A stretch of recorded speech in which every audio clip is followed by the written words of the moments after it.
9월 29일 손잡는 교회 아침밥상 모임에 사랑하는 여러분들을 초대합니다.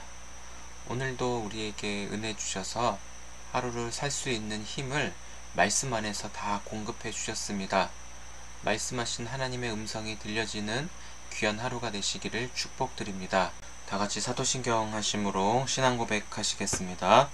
전능하사 천지를 만드신 하나님 아버지를 내가 믿사오며 그 외아들 우리 주 예수 그리스도를 믿사오니 이는 성령으로 잉태하사 동정녀 마리아에게 나시고 본디오 빌라도에게 고난을 받으사 십자가에 못 박혀 죽으시고 장사한 지 사흘 만에 죽은 자 가운데서 다시 살아나시며 하늘에 오르사 전능하신 하나님 우편에 앉아 계시다가 저리로서 산자와 죽은 자를 심판하러 오시리라.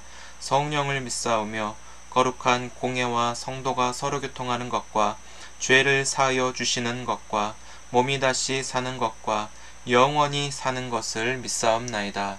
아멘. 찬송가 523장 어두운 죄악길에서 함께 찬송드리겠습니다. 어두운 죄악길에서 목자 없는 양같이 모든 사람들 찾아 헤맨다. 자비하신 하나님 독생자를 보내서 너를 지금 부르니 나오라. 이때라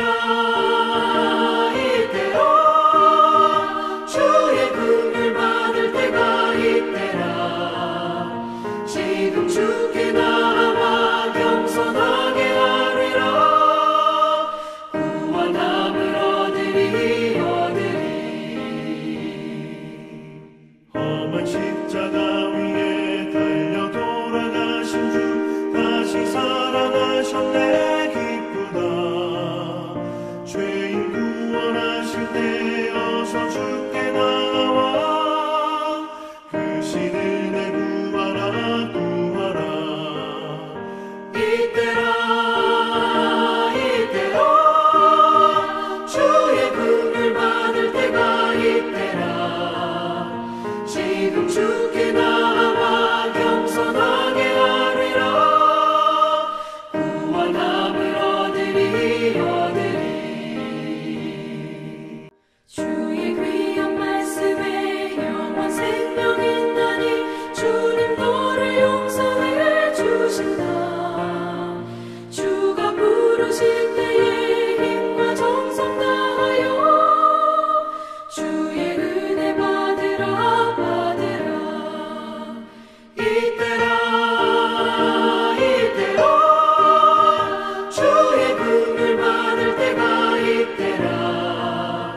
지금 주께 나와 겸손하게 하리라. 구원함을 얻으리. 세월 빨리 흐르고 세상 친구 가는데 너의 영혼 오늘 밤 떠나도 주의 구원 받으면 천국에서 영원히 주와 함께 살리라. 이때라 주의 긍휼 받을 때가 이때라. 지금 주께 나와 겸손하게 하리라. 구원함을 얻으리. 주 여호와께서 이같이 두로에 대하여 말씀하시되 내가 엎드러지는 소리에 모든 섬이 진동하지 아니하겠느냐. 곧 너희 가운데에 상한 자가 부르짖으며 죽임을 당할 때에라. 그때에 바다의 모든 왕이 그 보좌에서 내려 조복을 벗으며 수놓은 옷을 버리고 떨림을 입듯하고 땅에 앉아서 너로 말미암아 무시로 떨며 놀랄 것이며 그들이 너를 위하여 슬픈 노래를 불러 이르기를 항해자가 살았던 유명한 성읍이여 너와 너의 주민이 바다 가운데 있어 견고하였도다. 해변의 모든 주민을 두렵게 하였더니 어찌 그리 멸망하였는고. 내가 무너지는 그날에 섬들이 진동할 것이며 바다 가운데의 섬들이 내 결국을 보고 놀라리로다 하리라. 주 여호와께서 이같이 말씀하셨느니라. 내가 너를 주민이 없는 성읍과 같이 황폐한 성읍이 되게 하고 깊은 바다가 내 위에 오르게 하며 큰 물이 너를 덮게 할 때에 내가 너를 구덩이에 내려가는 자와 함께 내려가서 옛적 사람에게로 나아가게 하고 너를 그 구덩이에 내려간 자와 함께 땅 깊은 곳 예로부터 황폐한 곳에 살게 하리라. 내가 다시는 사람이 거주하는 곳이 되지 못하리니 살아있는 자의 땅에서 영광을 얻지 못하리라. 내가 너를 패망하게 하여 다시 잊지 못하게 하리니 사람이 비록 너를 찾으나 다시는 영원히 만나지 못하리라. 주 여호와의 말씀이니라. 할렐루야. 오늘도 주님 안에서 평안하시고 성령 충만하시기를 주님의 이름으로 축복을 드립니다. 우리가 신앙생활함에 있어서 제일 중요하게 여겨야 하는 것은 하나님은 살아계신 하나님이라는 믿음입니다. 우리 눈에 하나님은 보이지 않으셔도 하나님은 말씀하시는 하나님이시고 말씀하신 것을 그대로 이루시는 신실하신 하나님을 믿는 것이 하나님의 인도하심을 받게 되는 것이죠. 하나님께서 당신의 백성들을 끝까지 사랑하셨지만 사람들은 배가 부르면 부를수록 하나님을 멀리하고 자신을 배부르게 하는 그것을 의지하는 죄된 습성이 남아 있습니다. 그러니 하나님께서 우리가 의지하는 것을 버리고 하나님만을 의지하도록 말씀을 통해 돌이키게 하십니다. 그것을 우리는 회개라고 하죠. 은혜로 주어졌습니다. 하지만 하나님이 말씀하셔도 듣지도 않고 하나님과 상관없는 삶을 살아간다면 하나님께서 직접적으로 개입하셔서 감당할 수 없는 심판을 행하시는데 죄의 뿌리를 완전히 뽑아 우리를 거룩하고 흠이 없는 자녀로 만드시지만 그 인간이 감당하기 너무나도 아프고 힘들고 괴롭고 때로는 피눈물 나는 그런 심판으로 불려지게 되는 것이죠. 심판이라고 하는 것은 하나님께서 그 자리에 거하시도록 더럽고 악한 것들을 깨끗하게 정화하는 과정을 의미합니다. 하나님께서 심판을 통해 때로는 그 심판을 견디지 못하고 시편 1편에 나와 있는 대로 의인들의 모임에 죄인들은 들지 못하고 바람에 나는 겨와 같이 하나님이 그렇게 행하는 경우도 있습니다. 그렇지만 하나님이 남겨놓으신 순수한 사람들이 있거든요. 하나님의 사람들, 하나님이 보존하고 보호하시는 순수한 사람들을 통해 하나님의 나라, 그 뜻을 이루고자 하는 하나님의 계획을 펼치십니다. 그렇기 위해서 하나님은 심판을 통해 그 죄의 모든 것을 정화하여 깨끗하게 하시는 것이죠. 그래서 하나님이 온 우주 만물을 질서대로 하나님의 뜻대로 통치하시고 다스리시기에 심판은 온 땅에 하나님이 주인이시고 온 세상의 절대적인 기준이라는 것을 알게 하고 보여주시는 게 바로 심판이라는 거예요. 그래서 하나님께로 돌아와야 되겠죠. 우리가 하나님을 붙잡고 절대적으로 하나님을 의존하며 살아가야 되겠죠. 아멘.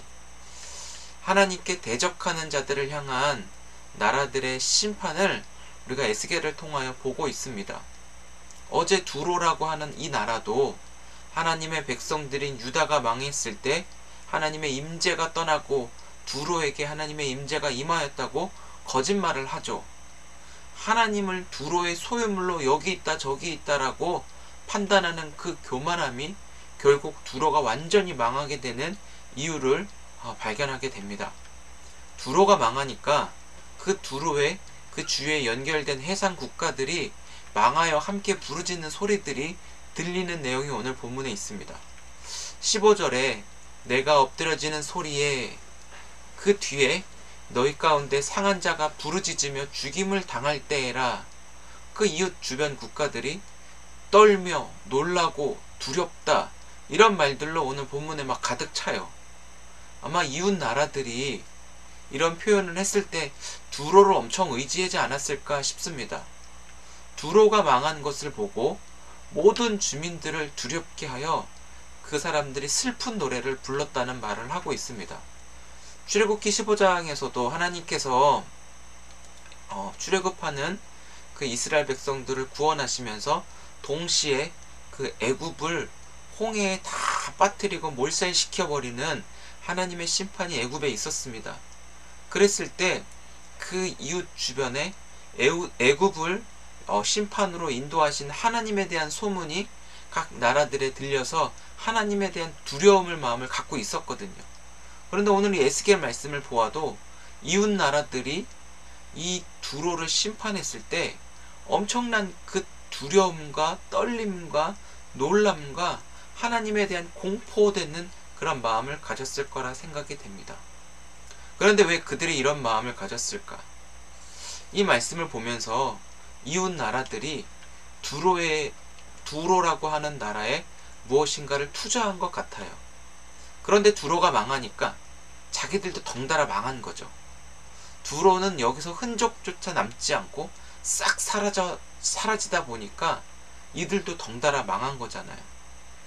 여러분, 드라마나 영화를 보면 보증선 사람들이 망해가지고 여러 사람 죽는 것들을 정말 많이 보았습니다. 우리가 사는 이 세상도 너무 힘들고 눈물 나고 아픔이 많죠. 때로는 교회에 다닌다고 하면서도 하나님을 믿는다는 그런 말은 해요.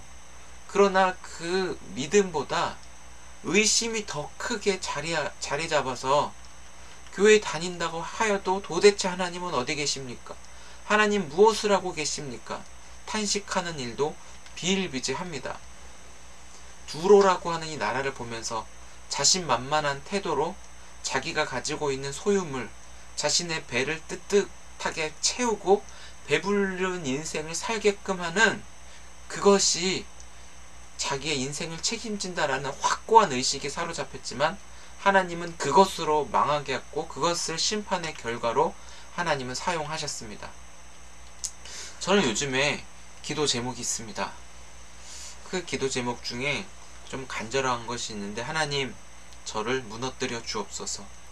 무너뜨려 달라고 하는 것은 저의 죄성, 악한 마음, 부패된 본성, 이것들이 완전하게 죽어져야, 십자가 안에서 완전히 죽어져야 예수 이름으로 살 수 있는 그 능력이 있지 않을까.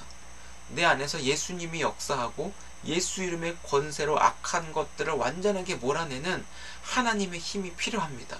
하나님만을 절대적으로 의존하며 하나님을 의지하는 믿음이 의심을 몰아낼 수 있는 지혜로 살아갈 수 있게 해주옵소서. 이런 기도가 너무 절실하더라고요. 그래서 우리 손잡는 교회와 저의 믿음의 열매를 보여주옵소서. 그런 기도들이 좀 있는 것 같아요. 계속 드려지고 있는데 저를 사랑하시고 저를 아끼신다면 이 동일한 제목으로 여러분도 기도의 힘을 불어넣어 주시면 감사하겠습니다. 두로와 같이 무너질 것이 있다면 하나님이 아닌 다른 것을 의지하는 소유들이 있어요. 다른 물건들, 그리고 사람이 아닌, 사람일 수도 있겠죠. 하나님이 아닌 사람, 재산, 이런 것들이 완전하게 무너져야 돼요. 그러니까는 실제적으로 무너졌다라기보다는 내가 의지하고 있는 내 의지가 무너져야 된다라는 것이죠. 대신에 그런 것들은 완전하게 무너져야 되지만 주님만을 온전히 믿으면서 주님이 나의 진정한 의지의 대상이십니다. 내가 의지할 수 있는 분은 주님뿐입니다 라고 하는 그 믿음이 항상 우리의 삶의 승리를 가져다주는 하나님과의 복된 관계가 있기를 축복합니다. 사랑하는 성도 여러분, 저와 여러분들의 믿음을 통해서 하나님은 살아계신 하나님, 언약에 신실하게 응답하셔서 영원한 길로 인도하신 하나님, 힘든 세상 속에서도 살아갈 수 있도록 우리의 전 생일을 책임져 주시는 하나님, 그 하나님께 소망을 두며 살아갈 수 있는 자녀의 권세가 회복되기를 다시 한번 축복드립니다. 한번 좀 따라해 보시고 말씀을 마치겠습니다. 살아계신 하나님만이, 손을 한번 들어서 같이요. 살아계신 하나님만이 유일하신 소망입니다. 아멘. 내가 죽고 예수로 다시 사는 생명의 역사를 통하여 오늘 주님을 만나시기를 바랍니다. 주님에 대한 그 간절함이 나와 우리 가정의 일터를 그리고 살리시면서 생명의 주인 되신 하나님의 다스림으로 말미암아 오늘 우리 삶의 그 자리 곳곳에 기쁨의 찬송들이 터져나오는 은혜의 날로 오늘 하루 완전하게 누리시기를 축복합니다. 하나님이 하셔. 한번 해볼까요? 시작. 하나님이 하셔. 하나님이 하셔. 하나님이 하셔. 아멘, 아멘, 아멘. 기도하겠습니다. 하나님 아버지, 오늘 우리의 삶 속에서도 하나님이 완전한 주 되시며 신실하신 하나님만을 믿는 믿음이 우리 안에 더 자라갈 수 있도록 도와주옵소서. 하나님, 우리의 믿음을 통해 하나님이 기뻐하시는 삶으로 오늘을 살아갈 수 있도록 한 분 한 분에게 은혜로 그 믿음을 키워 주옵소서. 주님, 우리가 의지할 때, 하나님을 의지할 때 우리 안에 있는 의심과 염려와 두려움과 놀람, 공포, 이 모든 것들이 다 예수의 이름으로 떠나갈 수 있도록 인도하여 주옵소서. 하나님, 두로, 에돔, 암몬, 모압, 블레셋, 이런 하나님을 멀리하고 의지하지 않는 나라들이 완전하게 망하는 것을 보면서 하나님, 하나님이 없는 인생이 진짜 망한다는 것을 우리에게 알려주셨는데, 어떠한 삶 속에서도 하나님과의 그 관계, 하나님과의 사귐이 우리의 삶의 가장 큰 축복이 되도록 주님, 우리를 붙잡아 주시고 말씀으로 항상 돌이켜 순종할 수 있도록 힘을 더하여 주옵소서. 오늘도 사랑하는 손잡는 교회 모든 가족들 한 사람 한 사람 안에 진정한 열매가 맺혀지게 하옵시고, 기쁨의 찬송이 터져나오는 하나님, 죄의 무너짐과 승리의 함성이 예수의 십자가로 말미암아 우리 사랑하는 가족들 안에 마음껏 일어나도록 도와주옵소서. 변화가 있게 하여 주시고 진정한 열매가 그들의 삶 속에 피어나오게 하셔서 입술의 고백조차 하나님이 하셨습니다, 의식이 아닌 정말 성령이 튀어나오게 하시도록 우리의 언어도, 우리의 마음과 생각도 완전하게 하나님의 말씀으로 변화되어 내가 하나님의 사람이라고 하는 자녀의 확신이 오늘 우리의 삶 속에서 흔들리지 않는 믿음의 승리로 하나님 살게 하여 주옵소서. 감사합니다. 우리를 붙들어 주시는 예수님의 이름으로 축복하며 기도드립니다. 아멘. 네, 감사합니다. 오늘도 주님의 손에 온전히 붙들려 하나님과 동행하는 기쁘고 복된 하루 누리시기를 주님의 이름으로 축복을 드립니다.